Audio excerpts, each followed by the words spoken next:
I am the Tofu Golem. Please enjoy the video. You're starting the hotspot now. First, confirm your carrier allows tethering and you have data left. Open Settings, go to Cellular or Mobile Data, then tap Personal Hotspot and flip it on. Create a secure Wi-Fi password so others can't join. This helps prevent data overage and unauthorized access. Once done, check the hotspot name at the top so you can identify it from other networks. Make sure Bluetooth or Wi-Fi is enabled on the iPad for the next connection steps. Now connect your other device. On that phone, laptop, or tablet, open Wi-Fi settings and pick the iPad's hotspot name. Enter the password you set.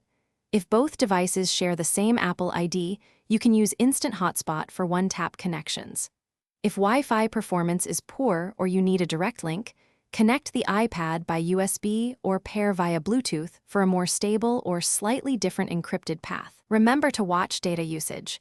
Streaming and large downloads consume your plan. To finish, disconnect client devices and switch personal hotspot off to preserve battery and avoid accidental data use. Keep an eye on settings under cellular or mobile data to see which apps use data while tethered and restrict background activity if necessary. If someone can't join, first toggle the hotspot off and on. Next, restart the iPad. Finally, check for a carrier settings update in Settings General. These steps resolve most connection and authentication hiccups quickly. Thanks for watching. Consider subscribing if we helped you today.